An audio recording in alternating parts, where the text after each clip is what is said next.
मौलाना रूमी ने एक वाकया लिखा है कि किसी साहिब के घर रात को चोर घुस गया।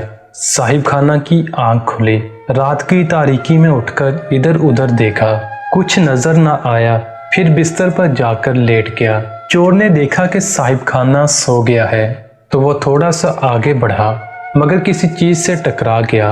आवाज हुई तो साहिब खाना फिर उठ बैठा और अंधेरे में इधर उधर नजरें फाड़ फाड़ कर देखने लगा। अब साहिब खाना को यकीन हो चला था कि घर में कोई चोर घुस आया है। साहिब खाना ने सोचा क्यों ना चिराग रोशन करके घर को देखा जाए ताकि तसल्ली हो।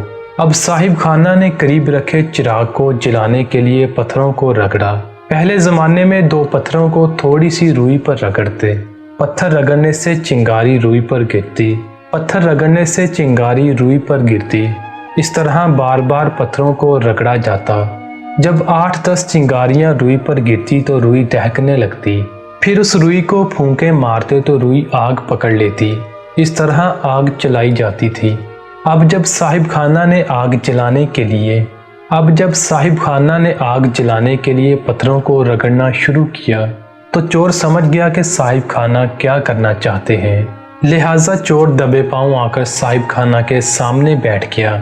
साहिब खाना पत्थर रगड़ते, नन्ही सी चिंगारी रुई पर गिरती। सामने बैठा चोर उस चिंगारी को अगली चिंगारी गिरने से पहले बुझा देता। काफी देर साहिब खाना आग जलाने की कोशिश करते रहे, मगर सामने बैठा चोर चिंगारी बुझाता रहा। आखिर तंग आकर साहिब खाना अपना वहम समझकर सो गया।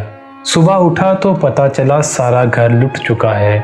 मेरे अजीजों, बिल्कुल उसी चोर की तरह शातिर शैतान हमारे मुकाबले में बैठा है। हम जब भी कोई नेकी की, खैर की चिंगारी जलाते हैं, ये उसे बुझा देता है। कभी नफ्स के जरिए, कभी अपनी एयारी और मकारी से, तो कभी लोगों के दिलों में वसवसे पैदा करके। कभी खुद हमारा नफ्स कहता है चल छोड़ यार, ये तो किस काम में लग गया, लोग क्या कहेंगे, रिश्तेदार क्या सोचेंगे। तो कभी शैतान किसी काम को उल्ट पुल्ट करके कहेगा देख तूने वो नेकी की थी, बदले में ये क्या हो गया है, फलां के साथ खैर ख्वाही की थी, ये सिला मिला है तुम्हें। तो कभी इंसानों के दिलों में वसवसे डालेगा और लोग आपको कहेंगे जनाब आपको क्या हो गया है, आप तो अच्छे भले थे, आप किन बातों में पड़ गए। छोड़िए इन चीज़ों को, जिंदगी इंजॉयमेंट का नाम है, इंजॉय करो। मेरे अजीज़ों, अगर ईमान की शम्मा रोशन करनी है तो फिर नेकी दर नेकी करते रहना। हर नेकी एक रोशन चिंगारी की मिसल है, बस नेकियों को बचा बचा कर करना कि जालिम शैतान सामने बैठा आपकी नेकी को बुझाने को तैयार बैठा हुआ है।